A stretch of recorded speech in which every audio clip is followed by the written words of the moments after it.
안녕하세요. 구명모 법무사입니다. 개인회생을 신청하면 필수적으로 보정명령이라는 게 있게 되는데요. 이 보정명령이 몇 번 이루어지느냐에 따라서 개시결정이 빨리 나기도 하고 늦게 나기도 하거든요. 이렇게 보정명령이라는 게 중요한데요. 이번 시간에는 보정명령이 적게 나오고 즉 빨리 개시결정이 내려지는 사건들의 특징이 있습니다. 이 특징에 대해서 제가 간단하게 설명드릴 테니까 이번 영상 참고하셔서 이런 경우에는 개시결정이 빨리 날 수 있겠구나 라고 예상하시면 되겠네요.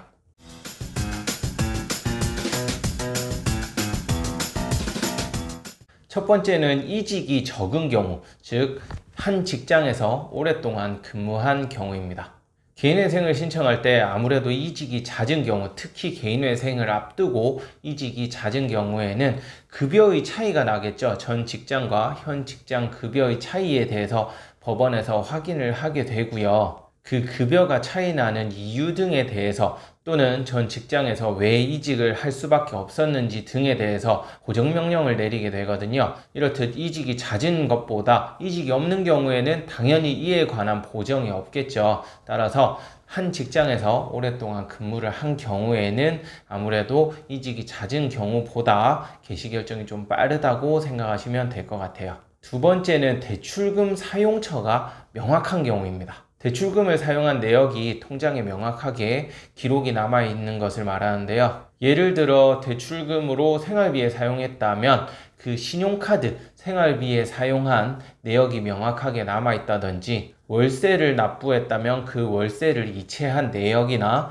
사업장에 필요한 자재를 사용했다면 정확한 금액을 지불한 내역이 있고 세금 계산서를 발행받는 등 명확한 근거가 남아있는 경우입니다. 이에 반해서 대출금 사용처가 불분명한 경우에는 그 대출금의 사용처에 대해서 또 보정명령이 나오게 되어 있어요. 특히 현금 인출이 많은 경우에는 보정명령에 따라 그 대출금 사용처를 명확하게 소명하는 것이 상당히 어렵겠죠. 이에 따라서 보정을 하는데도 시간이 오래 걸리게 되고요. 보정을 한다 하더라도 법원에서 명확하게 소명이 되었다고 판단되지 않을 경우에는 추가로 보정명령을 내리기도 하거든요. 따라서 이렇게 대출금 사용처가 명확한 경우에는 아무래도 개시결정이 빨리 날 수밖에 없어요.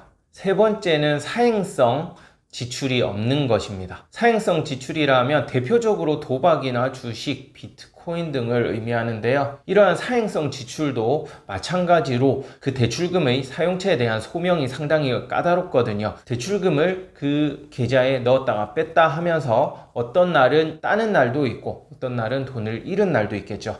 돈을 딴 날은 그 돈을 찾아서 또 생활비에 사용하기도 하고 대출금뿐만 아니라 급여를 넣어서 도박 주식 등에 사용하기도 하거든요. 이와 같이 사행성 지출이 있는 경우에는 그 대출금 사용처를 명확하게 소명하지 않으면 또 그 금액이 전부 청산가치에 반영되면서 변제금이 늘어날 수밖에 없기 때문에 이 사용처를 소명하는 것이 상당히 중요할 수밖에 없어요. 이에 따라서 대출금 사용처를 소명하는데 또 상당한 시간이 소요되고 마찬가지로 한 번에 명확한 소명이 되지 않는다고 판단했을 때는 법원에서 추가적으로 2, 3회에 거쳐서 보정명령을 내리기도 하니까 아무래도 개시결정이 늦어질 수밖에 없습니다. 그리고 마지막으로 최근 대출이 없거나 또는 최근 대출이 있다 하더라도 그 대출은 대환 대출인 경우예요. 최근 대출이라 하면 통상적으로는 개인회생 1년 이내에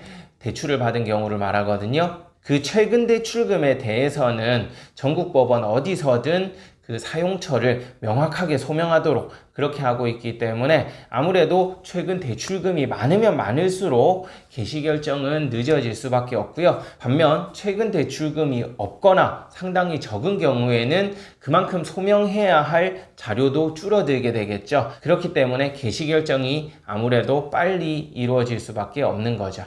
이외에도 개인회생이라는 건 워낙 개개인의 사정이 다르기 때문에 보정명령의 내용이 상당히 방대한데요. 따라서 모든 보정명령에 대해서 미리 파악을 하고 대비를 한다는 건 불가능하기 때문에 이와 같이 제가 설명드리는 이러한 영상들을 참고해서 미리 개인회생을 앞두고 있다면 준비를 하시는 것이 좋겠네요. 네, 끝까지 시청해 주셔서 감사하고요. 구독, 신청, 좋아요도 부탁드리겠습니다. 감사합니다.